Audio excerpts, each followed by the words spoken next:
Okay, welcome everybody to the special meeting of the Fort Ord Reuse Authority Board of Directors. It's 2 o'clock Friday, September 19th. I would ask Mayor Rubio if you'd please lead us in the Pledge of Allegiance.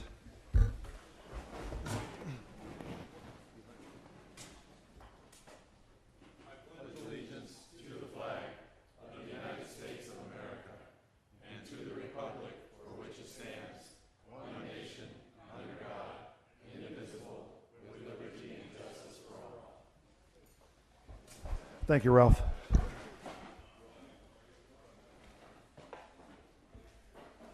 Before we get started, I'd like to thank President Eduardo Ochoa of CSUMB for his gracious hospitality in hosting this colloquium.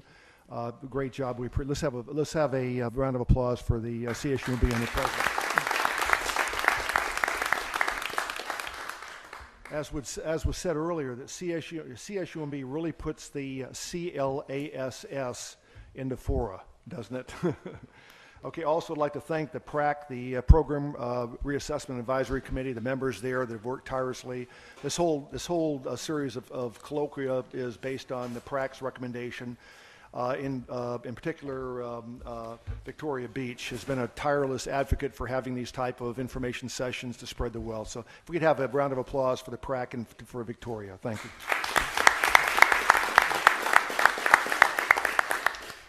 Again, thank you very much, everybody. Okay, we'll soon be going into closed session. The closed session location is right out the door there to the left-hand side. The board will move down there. The rest of you can take a nap here while we're deliberating.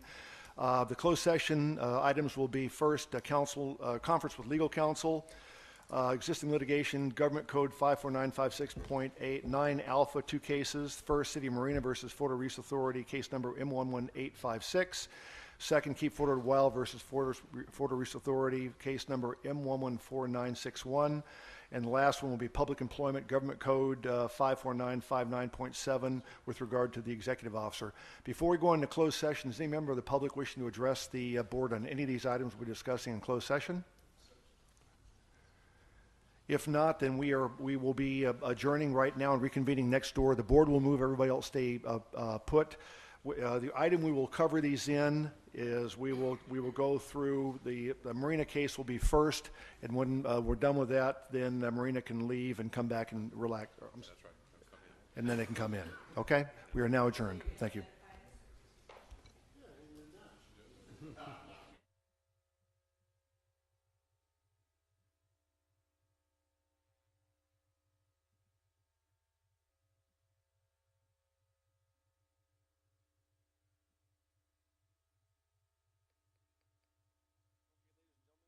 Are reconvening an open session. If our authority counsel, Mr. Giffen, would report out on our closed session activities.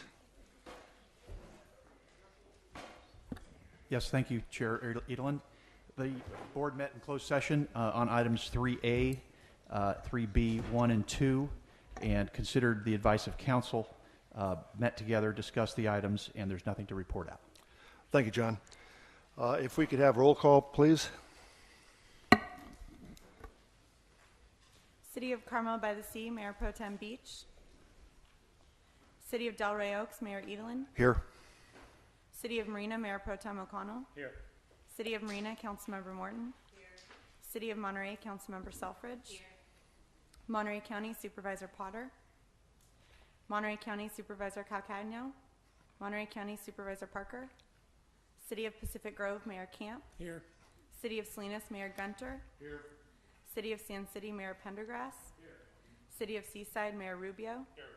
City of Seaside, Mayor Pro Tem Oglesby. Here. 20th Congressional District, Alec Arago. 17th State Senate District, Nicole Charles. Here. 29th State Assembly District, Taina Vargas Edmond. Here. University of California, Donna Blitzer. Here. California State University, Eduardo Ochoa. Here. Monterey Peninsula College, Walter Tribley. Here.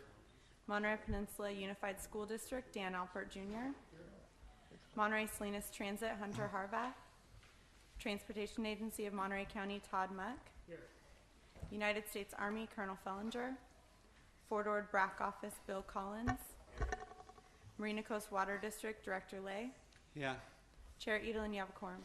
Thank you, Lena. Michael, any acknowledgments, announcements, or correspondence?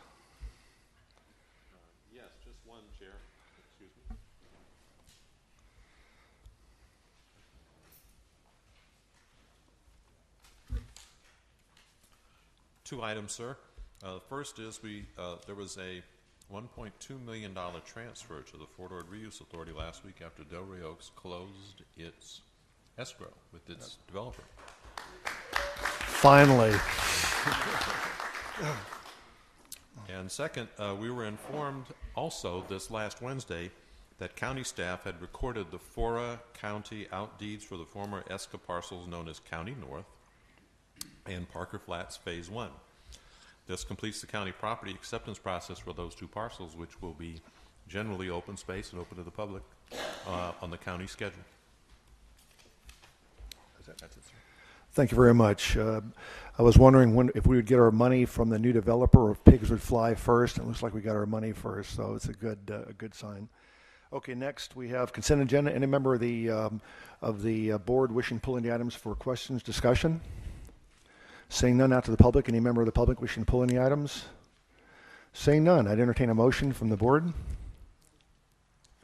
Second. Okay, we have a motion from Mayor Pro Tem Frank O'Connell and a second from Mayor Pro Tem Ian Oglesby. Any discussion on the motion? All in favor signify by saying aye. Aye. Anybody opposed? Motion carries unanimously. Thank you. Okay, next business items. First item, California State University Monterey Bay update. Yeah. Michael? Or President Ochoa? He's got it all set right there. Good. Thank you. Thank you for this opportunity to give you an update on the university and what we've been up to. I have a PowerPoint slide that I'll be sharing with you to guide through the conversation. First, I'm going to talk a little bit about our students and what they look like these days. Our enrollment is growing. We have exceeded well over 6,000 students this semester by some counts. If we use a somewhat expanded definition, we're really close to 7,000 head count on our campus. And we are on track now to grow at a rate of about 9.8% a year for the next 10 years. So we're hoping to reach 12,000 students by 2024.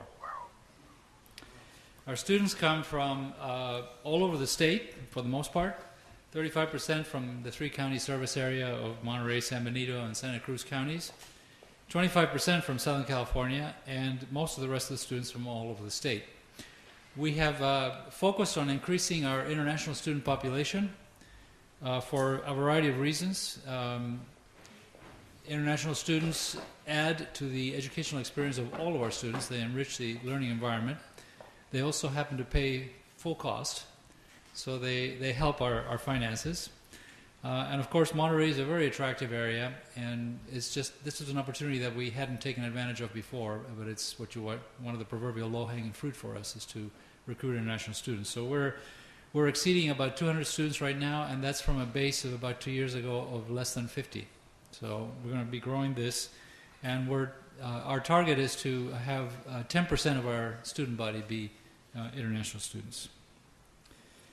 Our student body is very diverse, remarkably diverse for a destination campus, which is more expensive than a commuter campus. And it compares very favorably with some of our sister campuses like Sonoma and Chico in terms of our diversity. You can see there some of the numbers.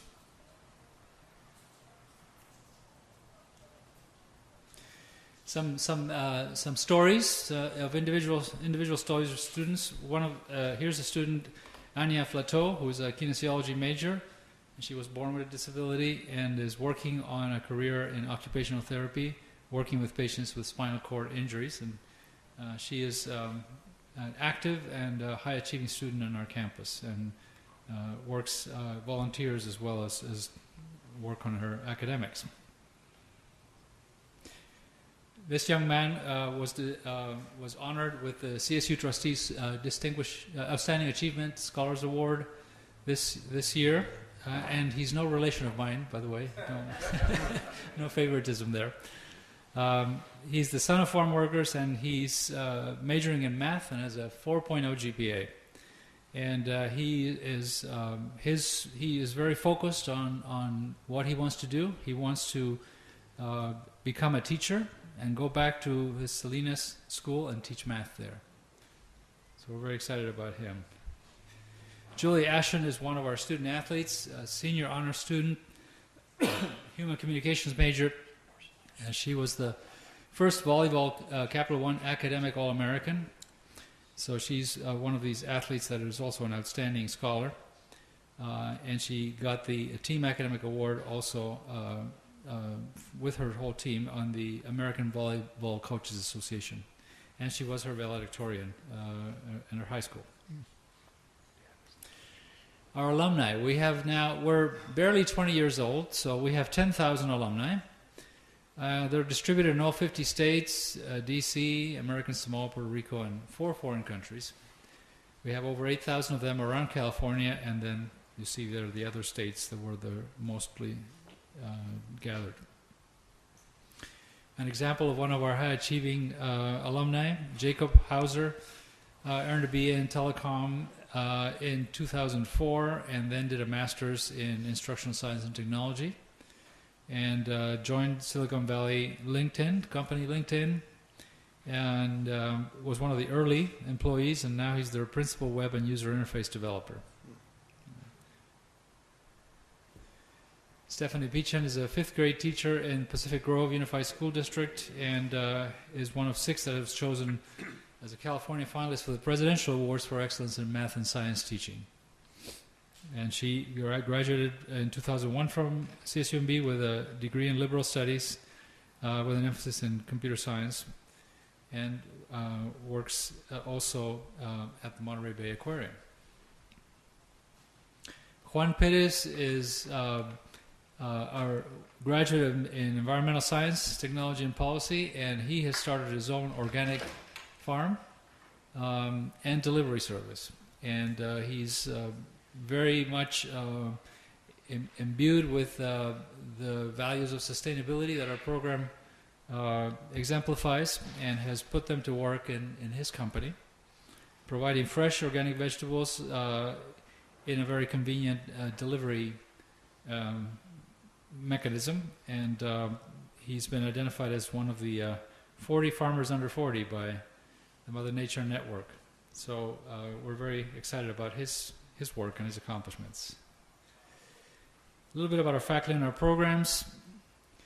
The inevitable Dr. Hong De-Hu, who is our Energizer Bunny of math education. He's the chair of the math department and does a fantastic job in running a math boot camp. This is a program that actually, when I was in Washington as assistant secretary, Diane Harrison, my predecessor here, came over to my office to brag about the math boot camp. And we were so impressed in the Department of Education that we actually included CSUMB as one of the invitees to a symposium on exemplary practices in higher education that we held later that year. The results of his math boot camp are really remarkable. The students that go through it end up graduating at higher rates with higher GPAs than students at large, and over half of them actually end up majoring in math. So he actually takes students who are math challenged and actually inspires them to become math majors. This is a great program that we hope to see replicated in other campuses.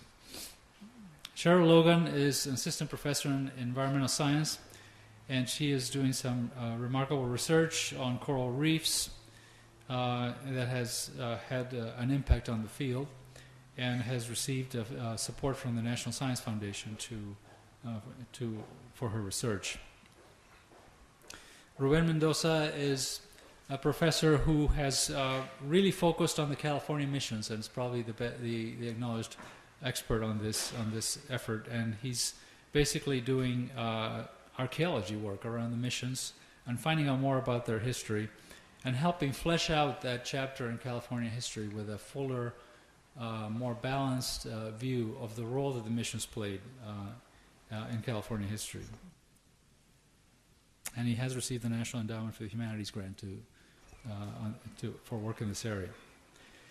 We have 2 new colleges. About a year ago we created the College of Business, but that left us with other programs in the College of Professional Studies, and we needed to figure out what to do with them. And as we realized that we were going to be growing faster than had been anticipated before, And given the needs of our region, it made sense to take the programs that remain in the College of Professional Studies and cluster them into these two new schools, the College of Education and College of Health Sciences and Human Services. And we were extremely fortunate to hire two outstanding new deans, two founding deans for these two colleges. Dr. Jose Luis Alvarado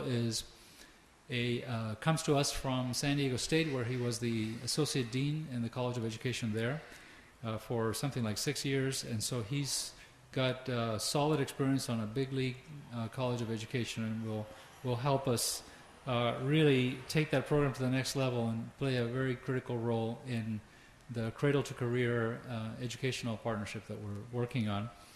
Dr. Alvarado is also has an amazing personal story. He is the son of migrant workers, came to the United States without speaking a word of English, was told by his school counselor that he wasn't college material, and he was so angry by that piece of advice that he decided to prove them wrong.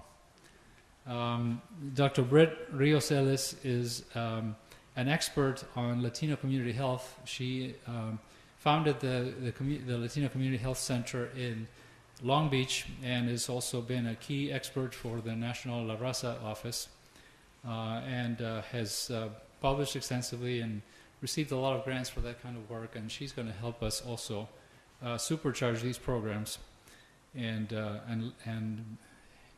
allow us to better serve the community. These are the majors that we are that are the most popular. As you can see in the undergraduate, we have a pretty well-balanced distribution of majors. I'm only showing here the four with the most enrollment, the most majors in them, but none of them are reach the 20s. They're all below 20%, so it's pretty balanced. But those are the ones that are the most popular. And the graduate majors there that have most of our students. Our campus, well, we heard today about the challenge of redeveloping 8,000 acres. And actually, ours is quite a bit bigger, as you know. But Monterey Bay has 1,377 acres of that. And we have 70 buildings and 1.3 million square feet of space.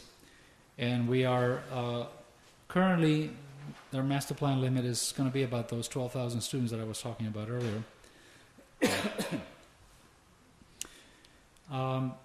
We are one of the county's leading employers, and a study that was done by the California State University system for each of our campuses showed that in terms of CSUMB related spending, the total impact on the regional economy of CSUMB is $133 million. And if you look at the statewide impact, it's about $269 million. Our faculty's research agenda is driven by regional challenges in areas like the sciences, soil science, as well as the hospitality area. And we have already a presence in Salinas with our Small Business Development Center that has been serving lots of emerging small businesses. And we plan to do more. We do have this projection that I mentioned earlier. Along with this growth will come additional funding and tuition revenue that will allow us to increase the number of full-time faculty by 1/3 by 2020 and beyond by 2024. So that's going to be a significant expansion, I think, of the impact of our campus on the region. We also have been awarded $30 million in funding to remove the rest of the buildings that need to be demolished here on campus. And that's the first $10 million installment is coming this year. And we'll have the rest in 2 more installments. And so it should be done by 3 years from now. If you saw some construction going on near the library, this is the building that's going to go up there. This is the new College of Business and Information Technology building that is going to really help that program improve its quality and reach, and it's also going to foster synergies between business and information technology, having them both located in the same space. A little bit about the story I like to tell, excuse me, about CSUMB to sort of position where I think we should go next. You could look at the history of this campus and divide it into three phases.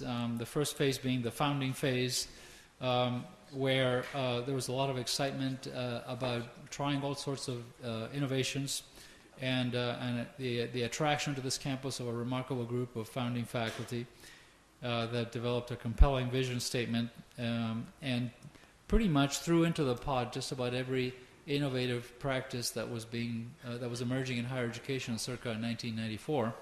And the remarkable thing is many of those practices have withstood the test of time and are now, most of them are referred to by people as high impact practices, in that they tend to foster student engagement and retention and graduation. But of course, this was a time when the campus only had 6 months to plan before starting up. So they were flying the plane while building it, and there were some lingering weaknesses that were persisting at the end of that 10-year phase. And thanks. Some of those were things like a curriculum that, while visionary and innovative, was a little bit opaque to students that wanted to transfer here, and also the ad hoc nature of the startup meant that didn't have a full complement of institutional functional capacities to support the core academic mission. Also, another thing that needed to be done, which was done right away under Diane Harrison, was a clear strategic choice to become a destination campus, recognizing that the demographics of the region couldn't support the growth that this campus was destined to have. And so once you make that decision, a lot of other things follow from that. If you're going to be a destination campus, you're going to be catering to a traditional age student body, which means full-time students, means residence halls, it means co-curricular activities, student support services, campus life, athletics, et cetera, all these things. And then I think during Diane's tenure here, those things were systematically tended to.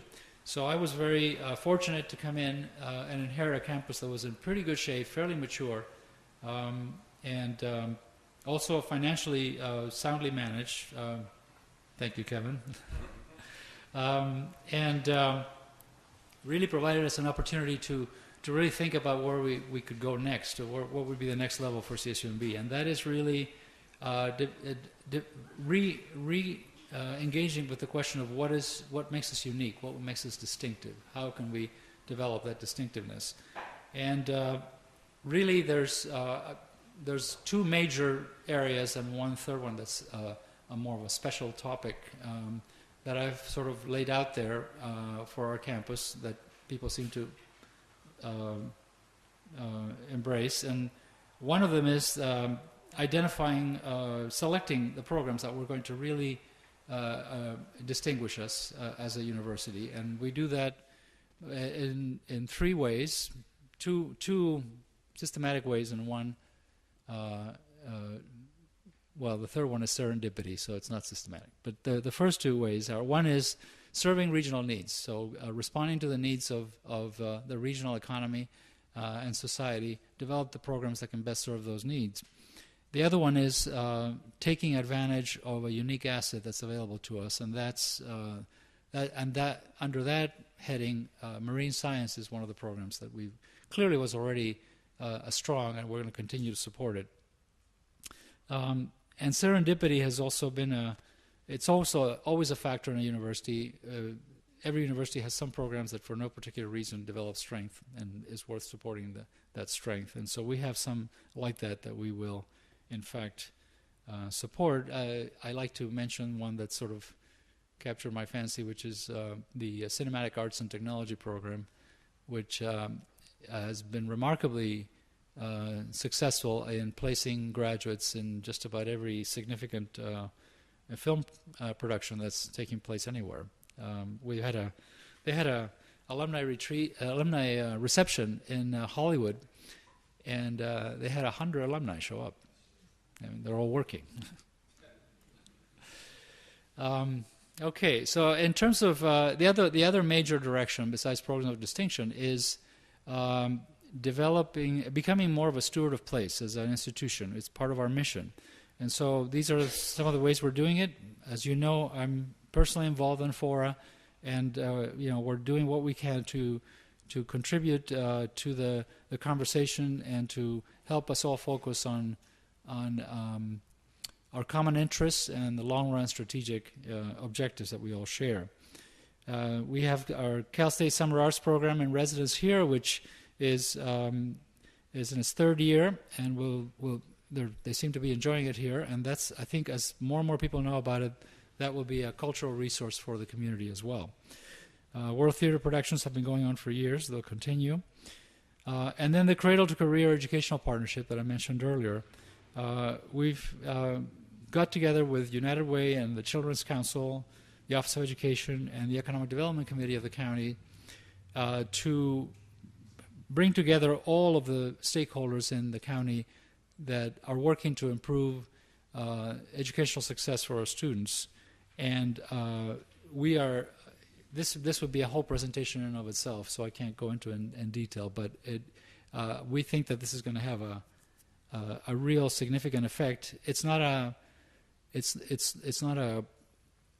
quick hit. It's going to take time. It's going to require years, but eventually it will have a lasting and transformational impact, I think, on our educational level in the county in terms of our young people, but also in terms of developing career paths for them that will allow them to stay here and raise families here.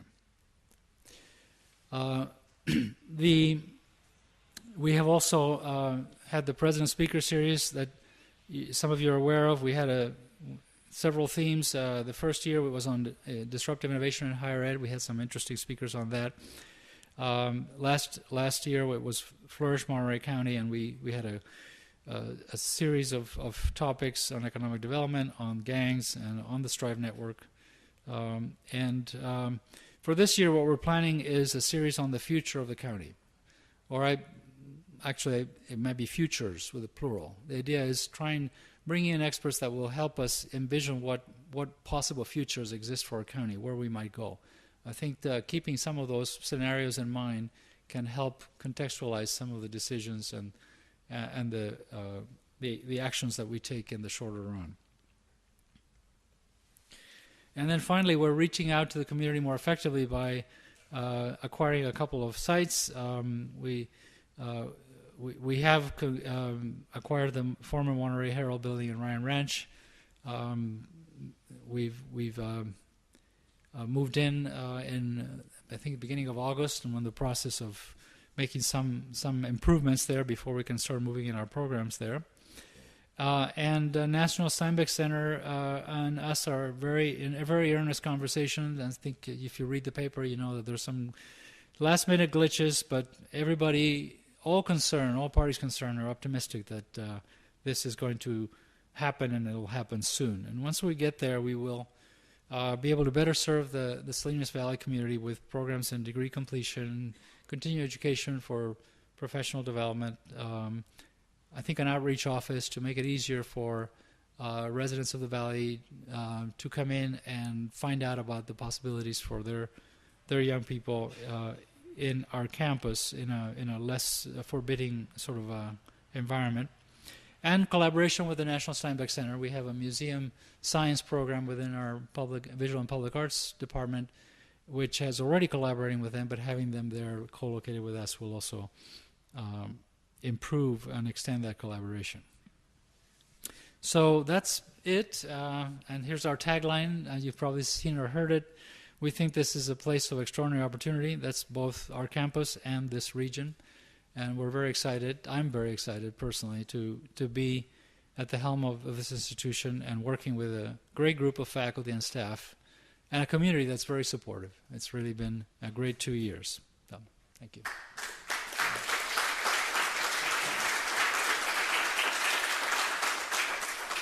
I may have taken too much time, but if there's any questions, one or two questions. Yeah.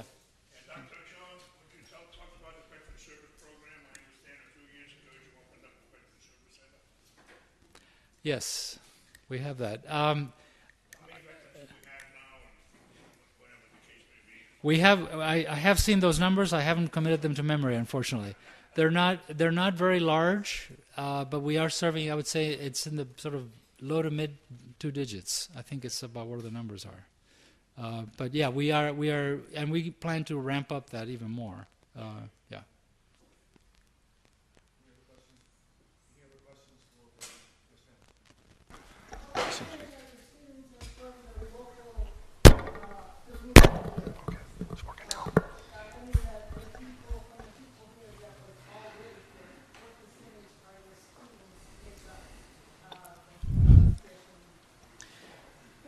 We have about, as I mentioned, we have about 35% of the students on our campus are from the 3-county area that we are designed to serve. The 3-county, Monterey, Santa Cruz, San Benito. That's how. Yeah. I don't have those numbers, but I'll tell you this. This is the key thing here, is that we admit every eligible student from all those cities. Okay. We have had to limit enrollment from outside of the region, but in the region we are committed to admitting every CSU eligible student. Hey, President Ochoa, would you care to remark about the building removal process, the way it stands right now? We have we have been awarded $30 million to do the job. The first $10 million is coming this fiscal year, and so they'll start acting on that funding probably in a month or two. 2 months, yeah.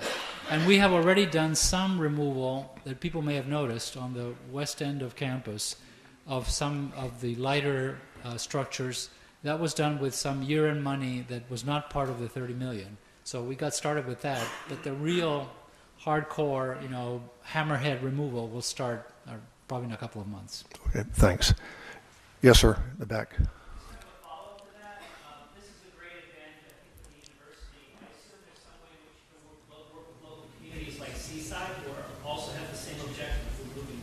What is it has the university found to create some synergy so that local communities can also benefit from the work we're doing as a university? Well, that's an issue that Michael has raised with us, so he might want to address it. Have you succeeded, Michael? Yeah, in fact, we have, at the direction of the FORA board and part of the policies, made an application for some grant funds with the United States Office of Economic Adjustment in the Department of Defense.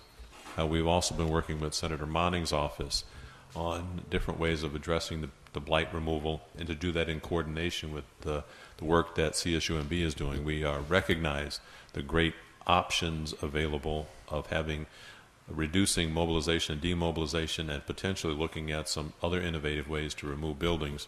And the staff at CSU Monterey Bay with Kevin Saunders and Andre Lewis have been very helpful in making that work. Yes, ma'am. My question would be, how many people in regards to the staff that's doing the actual removal are actually local residents? Or are these developers using outside workforces to actually do this work? I would have to defer to our CFO for answering that question.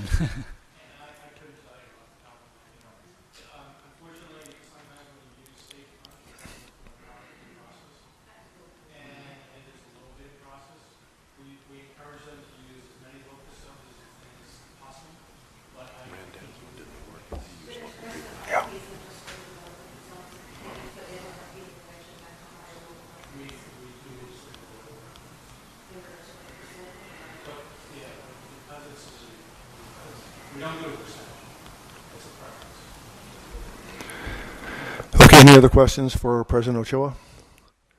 Sir, again, thank you very much, not only for your presentation here, but for sponsoring this. You are a member of, not only a member of FORA, but a key member of FORA, and you've really raised the visibility and participation of FORA, of CSUMB within FORA to the highest level possible. Thank you for all your work.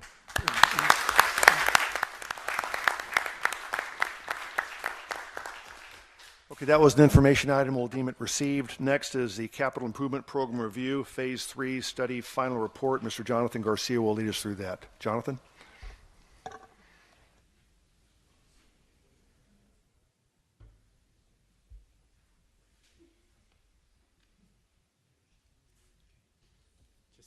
this up.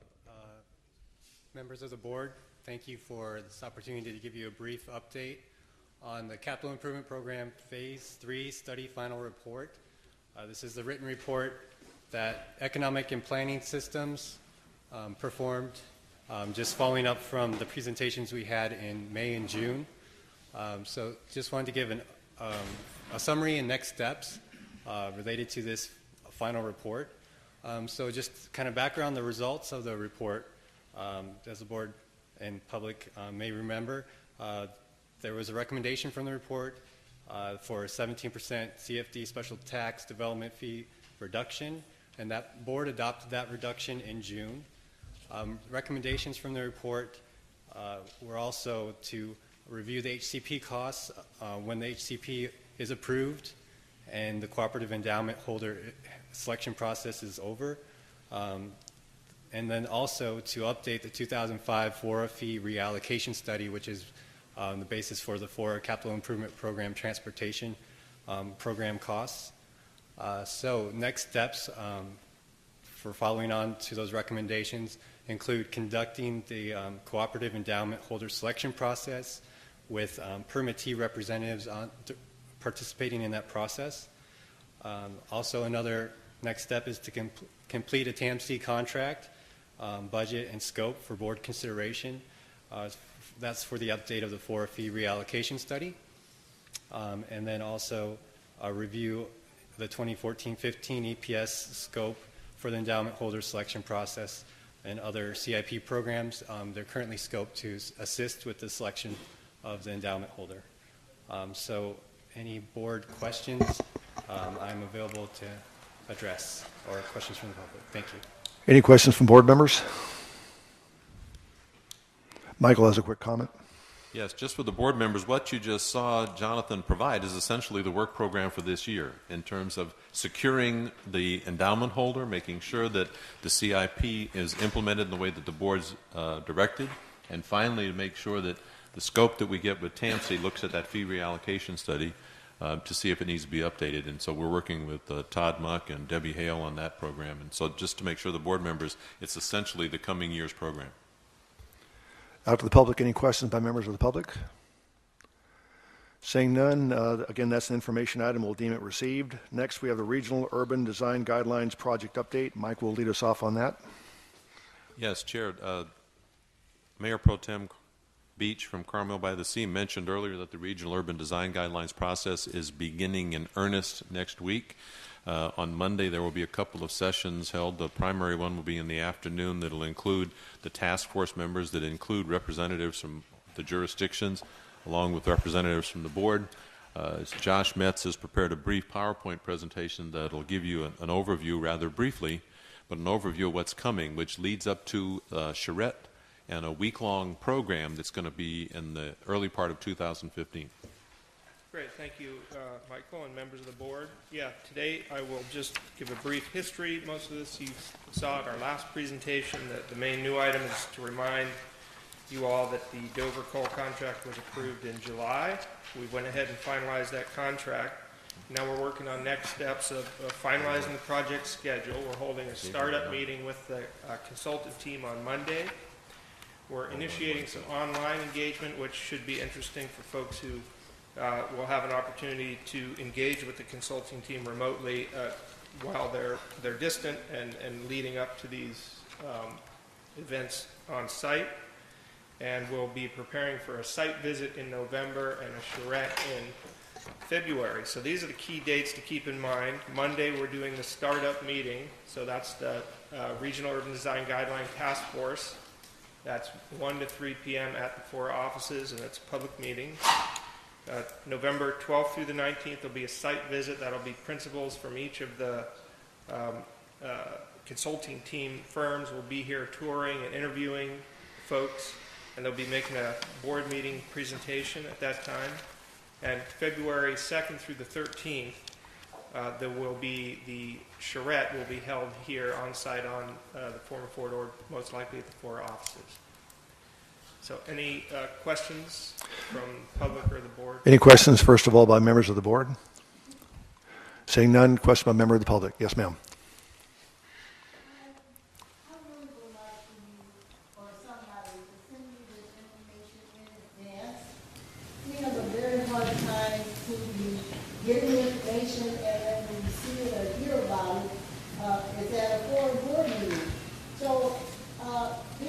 FORA and Environmental Justice Network, could you please, some way, give me this information? I would appreciate it. I'd be happy to add you. We have a mailing list that goes out, and I could give an I'm email. supposed to be on the mailing list, been on it for 20 years.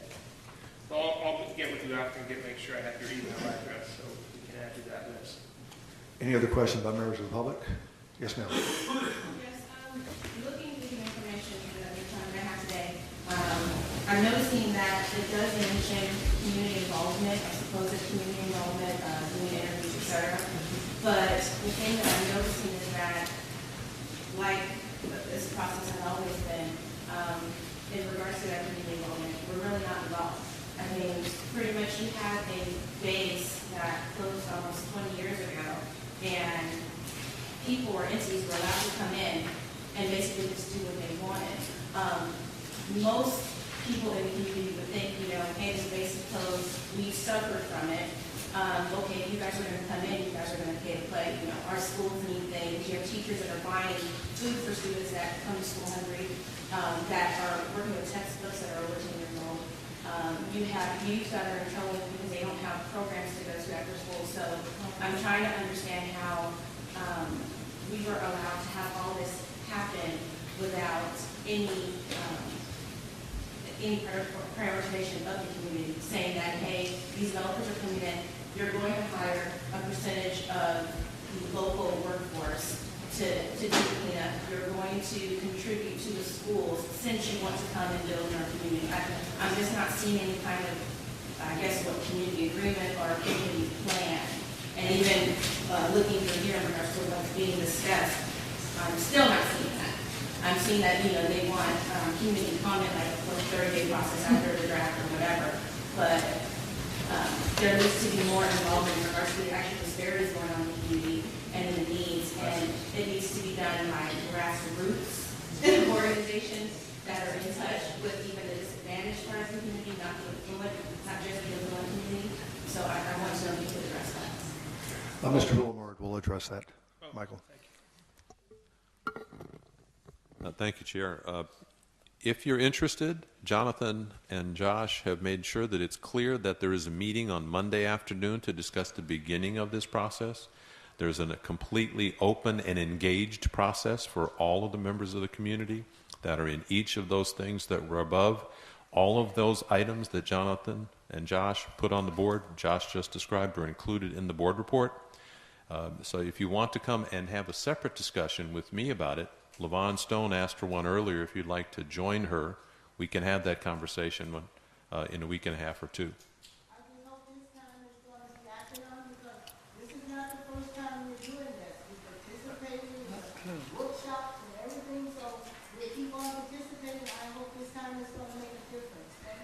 And then I have one question regarding the synaptic survey process, where it basically talks about looking at the better areas of Monterey County and then basically trying to match the, I guess, not so good areas to kind of fit in with those better areas. Exactly what kind of implementation can be done, because what's been shown is that normally what happens is you regentrify, say, a disadvantaged area, and the people of that community are either pushed out or, so I'm just trying to figure out, like, what, is there any information on that process also, than just that paragraph? I'm not clear on what you're specifically referring to. Oh, this is a whole different item. Yeah, hold on. Yeah, if you have a question, we can answer a specific question, but we can't go through long dissertations on this. If you'd like to speak with the members of the board afterwards, they'd be more than happy to help you, if that's okay. Okay, any other questions by members of the public? Okay, seeing as how this is an information item, we'll deem it received also. Yes, I'm sorry, go ahead. I didn't see your arm. You mentioned that it's going to be Monday afternoon. I don't see a start time right there if anyone might want to join in on the meeting. Yeah, that's 1 o'clock. 1300 military time. Okay.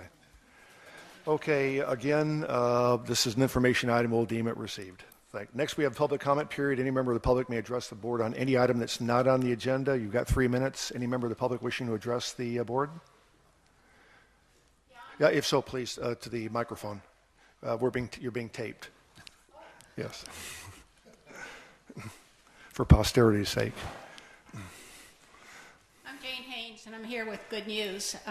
The last two meetings, I've expressed my concern that the Veteran Cemetery, the oak woodland there, which is thick and broad, there was in the mitigated negative declaration was considered as there being no potential significant impact, therefore no mitigation measures were adopted in the draft. However, when it got to the state, they added 6 pages of mitigation measures. They couldn't be better. They're having professionally qualified people sign off on those, on both the plan and the implementation 6 times.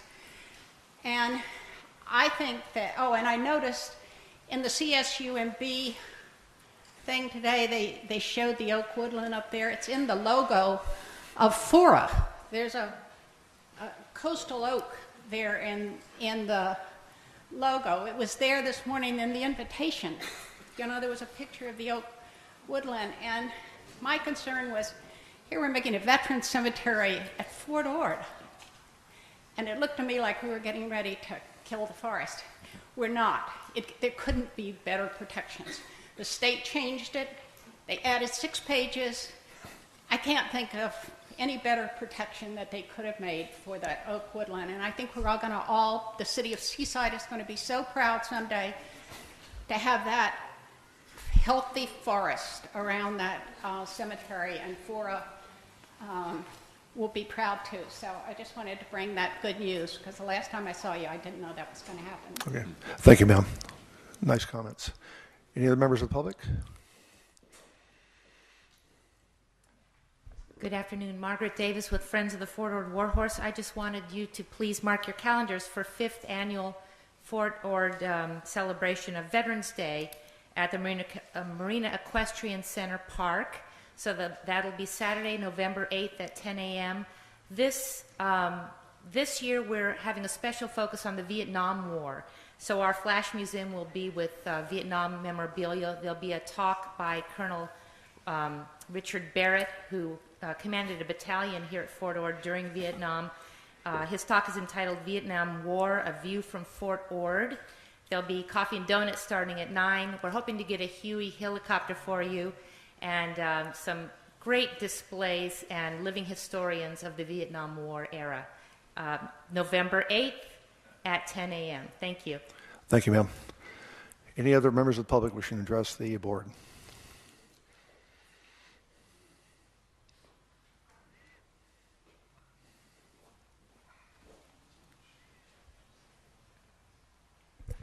Yvonne Stone, Executive Director, Fort Ord Environmental Justice. We've asked for a program, called the Community Benefits Program, out of a task process, technical services to communities, where we can try to address the inequity of what is happening with jobs and housing and the other impacts to our community. We had a needs assessment already done. Hopefully, the funds will be there so that we can begin to address this situation, and we will be talking to the FORA board about it as well. And the gentleman who spoke here said that the people who are not in our shoes, who don't have to live day to day with little or no resources, should be the ones mainly concerned about doing something for the people in the community that's in the situation that they are lucky not to be in. Thank you. Thank you, ma'am. Any other members of the public wishing to address the board?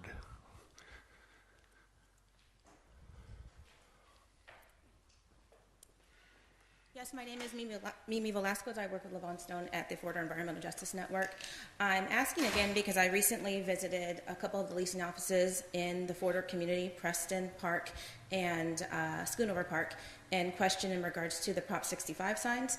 in regards to seeing if there is any way to get a detailed chemical list in regards to what chemicals in the area could possibly cause cancer, birth defects, etc. And I was again directed to the FORA board. So I'm asking or making an oral request that maybe one of our board members could find out exactly what those signs are referring to, since it's not the same as what would be in, say, a dry cleaner or a restaurant or something else. It's obviously in a housing area, so it's obviously referring to different chemicals.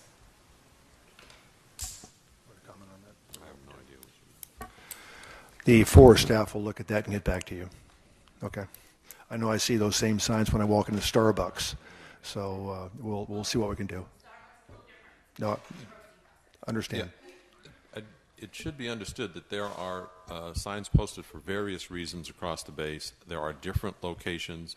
Some of the housing areas are owned by the Fort Ord Reuse Authority. Others of those areas are owned by other housing entities in the area around Preston Park, and many of the signs, the Prop 65 signs, are not Preston Park signs, but they're located in areas adjacent to Preston Park. But we will make a report back to the FORA board on that issue next month.